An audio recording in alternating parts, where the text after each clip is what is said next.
अच्युतं राम रामेति मधुरं मधुराक्षरम् आरुह्य कवितां शाखां वंदे वाल्मीकि कोकिलम्। भारत मंडपम में आज भारत की एक अद्भुत छटा, जिसको हम सब लोग मिलकर के निहार रहे हैं, जिसमें मंच पर हमारे कुछ अतिथि चले गए, इंद्रेश जी और आर के स्वामी जी, ईना शास्त्री जी और अन्य कई हमारे अतिथि, इधर संत समाज भी उपस्थित है, देवी स्वरूप माताएं बहनें और देश के कोने कोने से विभिन्न प्रतिभाएं हम सब लोगों को देख करके बहुत मन को प्रसन्नता है, मन आह्लादित है और मन प्रसन्न है, चित्त शांत है, मौन आत्मा है, निग्रह है, निष्कपट है, निश्चल है। ऐसी स्थिति में मैं भगवान महाकाल की नगरी से बाबा महाकाल का सबको आशीर्वाद देता हूं। आप सब लोग फले फूले और ऐसे ही अपनी कला कृति और अपने विभिन्न क्षेत्रों में काम करके भारत की अग्रणी पंक्ति में आप सब लोग पहुंचे। हमने देखा कि एक सबसे युवा पायलट, हमने देखा कि 1,10,000 विद्यालयों में 40 लाख बच्चे पढ़ना, और हमने ये देखा कि एक पुरुष लगभग 1100 लोगों को पालना, और वो भी वैसे बच्चे जो रोड पर पटक के चले जाएं, कचरा पेटी में डाल करके चले जाएं, ऐसे बच्चों को पालने वाले सुधीर भाई और ऐसी ऐसी प्रतिभाएं यहाँ उपस्थित हैं कि हम सबको प्रणाम करता हूं, सबको आशीर्वाद देता हूं। इस देश में निरंतर हम देख रहे हैं कि अलगाव और अनेकता की स्थिति बन रही है, और उसमें छुआछूत भी, ऊंच नीच की भावनाएं भी, ये निरंतर पहले से चला आ रहा है।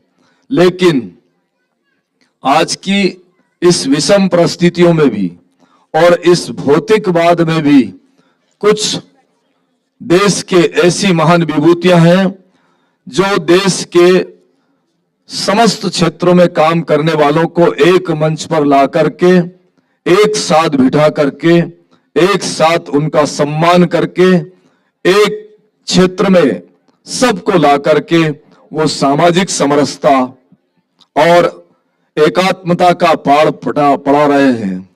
ऐसे हमारे नेशनल गौरव इंडिया अवार्ड के जो कार्यक्रम को करने वाले हैं देवेंद्र जी और मोनिशा जी, ये दोनों पति पत्नी और इनके समस्त सहयोगी साथी मिलकर के और समस्त विभिन्न क्षेत्रों में जो काम कर रहे हैं, वो सब लोग इनको सहयोग करके एक ऐसा अनूठा कार्यक्रम प्रतिवर्ष दिल्ली देश की राजधानी में होता है, और इनका केवल एक ही संकल्प रहता है कि प्रतिभाओं का सम्मान करना।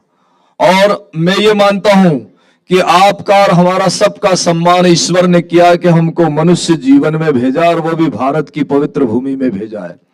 इस देश की पवित्र भूमि, जिस भूमि पर अनंत देवी देवताओं ने, अनंत महापुरुषों ने जन्म लिया है, शहीदों ने जन्म लिया है, ऐसी ऐसी मात्र शक्तियों ने जन्म लिया है कि उनकी आज भी स्तुति होती है। ऐसे विराट और ऐसे विहंगम कार्यक्रम में आप सब लोग उपस्थित हुए हैं। हमारा संकल्प रहना चाहिए कि हम आए तो हैं इस जीवन में, लेकिन हम कुछ कर गुजरने की स्थिति में भी रहें। हम खाली खाली अपना जीवन बाल्यावस्था से लेकर के वृद्ध अवस्था तक और वृद्ध अवस्था से फिर मरणासन तक वो स्थिति ना बने, और हमें कुछ ऐसी स्थिति बने। मैंने देखा है कि कुछ लोग बोलते हैं कि हमारे दादा 100 वर्ष जिए थे, तो दादा ने किया क्या, उनकी क्वालिटी क्या रही? क्वालिटी ऑफ लाइफ नहीं, क्वालिटी उस ढंग की होना चाहिए कि हम उस क्वालिटी को हम कुछ करने की स्थिति में रहे कि हमारे दादा ने तो 100 साल जिए हैं, लेकिन हमारी ये स्थिति रही कि हम 2 वर्ष जी करके भी इस भारत की आन बान शान बनी रहे, इस भारत की मर्यादा बनी रहे, इस भारत में सुख शांति और समृद्धि बनी रहे और हम सब लोगों के लिए कुछ कर पाए। इसलिए आज का ये जो आयोजन हुआ है, इस आयोजन में ऐसी ऐसी विभूतियों ने यहां आकर के और ये गौरव इंडिया अवार्ड प्राप्त किया है। गौरव इंडिया मतलब पूरे देश के आप गौरव हैं, आप पूरे देश के लिए सम्मानित हैं। ऐसी स्थिति में हम सब लोग जितने भी यहां उपस्थित हैं, सबको भगवान महाकाल का आशीर्वाद देते हैं और भगवान से प्रार्थना करते हैं कि तुम अपने निजी जीवन को एक बार अलग हटा करके सार्वजनिक जीवन भी जीने की कोशिश करें। हमको पिछले दिनों कई बार ऐसा इस देश के महापुरुषों ने कहा कि महाराज जी आपको महामंडलेश्वर बनाते हैं। हमने कहा नहीं, महामंडलेश्वर बनने में कोई आनंद की प्राप्ति नहीं होगी। हम महंत बना देते हैं। हमने कहा नहीं, हमने कहा कि हम इस देश में सन्यासी जीवन अपना निजी जीवन है, लेकिन हम समस्त मानव समाज के लोगों के लिए जीने की कोशिश करेंगे। तो ऐसा जीवन जीने का प्रयास किया हमने कि जहां 16 वर्ष की कन्या को तन ढकने का कपड़ा नहीं है, उन लोगों ने रोटी नाम की चीज नहीं देखी है, उन लोगों ने बिस्तर नहीं देखा है। ऐसी जगह पर हमने जाकर के समाज के लोगों को एक सूत्र में बांधने के साथ साथ उनको मानवीय जीवन का बोध कराने का प्रयास कराया है। आप सब लोग, अगर आपके पास 2 जोड़ कपड़े हैं तो 1 जोड़ को दान करना चाहिए, 2 रोटी है तो 1 रोटी को दान करना चाहिए। ऐसा संकल्प तेन तकते न भुंजता मां ग्रदह कश्यच विद्धनम, हमको अपने जीवन को भी त्याग करके भोगना पड़ेगा।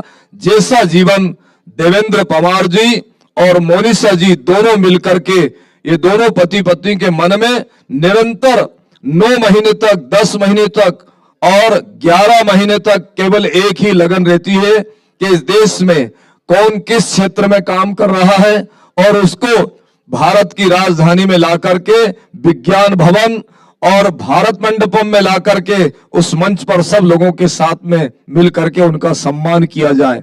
आपका सम्मान ये ईश्वर का सम्मान है। ऐसी स्थिति में आप सब लोग सम्मान प्राप्त करने के साथ साथ यहां उपस्थित हुए हैं। मैं सब लोगों से विशेष अनुरोध करना चाहता हूं कि आप सुबह से लेकर शाम तक 12 घंटे दुनिया के सब कर्मों को देखते हैं, विभिन्न कर्मों को अपन करते भी हैं, लेकिन उनमें से कुछ समय ऐसा निकाला जाए कि हमको मानव समाज की सेवा करने का प्रयास करें और सारे देश के लोगों में एक ऐसा संदेश जाए कि हम सब लोग सामाजिक समरसता के साथ जीने का प्रयास करें।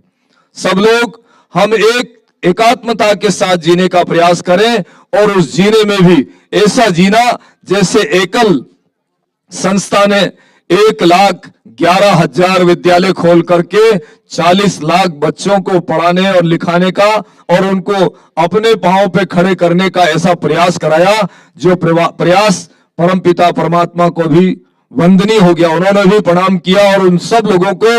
और एक विशेष बात ये रही कि उस कार्य में कहीं किसी सरकार की कोई मदद नहीं, स्वयं के क्षेत्र में स्वयं का खर्च करके उस क्षेत्र में काम कर रहे हैं। ऐसे लोगों को यहां सम्मानित करके आज मन को बड़ी प्रसन्नता है। आप सब लोगों के जीवन की मंगल कामना करता हूं और निरंतर 12 घंटे में आप अपने आप को जो काम करते हैं, जो अपने लिए करते हैं, उसमें से आप कुछ ऐसा समय निकालें कि समाज के लिए जीने की कोशिश करें, राष्ट्र के लिए जीने की कोशिश करें। अगर राष्ट्र रहेगा तो हमारे यहाँ सनातन धर्म भी रहेगा, जाति पाति पंथ संप्रदाय ये सब रहेगा। और अगर राष्ट्र नहीं रहा तो हमारे पास कुछ भी नहीं रहेगा। यह ऋषि मुनियों का राष्ट्र है। यह ऋषि मुनियों के साथ साथ मर्यादा, सहिष्णुता और सनातन धर्म का राष्ट्र, यह विश्व गुरु है। ऐसी स्थिति में इसकी छटा इसकी मर्यादा, इसका मान सम्मान, इसकी संपूर्ण व्यवस्थाएं निरंतर बनी रहे, ऐसी भावनाओं के साथ समस्त जितनी भी प्रतिभा यहाँ आई है, जिनका सम्मान हुआ है, उन गौरव इंडिया अवार्ड प्राप्त सभी लोगों के जीवन की मंगल कामना करता हूं, उन सबको आशीर्वाद देता हूं। और आपने अपना बहुमूल्य समय निकाल करके इस कार्यक्रम को सफल बनाने का प्रयास किया, आपने भी और तमाम अतिथियों ने भी, सबके जीवन की मंगल कामना करता हूं। और आप सब लोगों से इजाजत चाहता हूं, मेरे को एक किसी विशेष कार्यक्रम में भी जाना है। आप सब लोगों को प्रणाम करता हूं। ओम शांति, जय श्री महाकाल।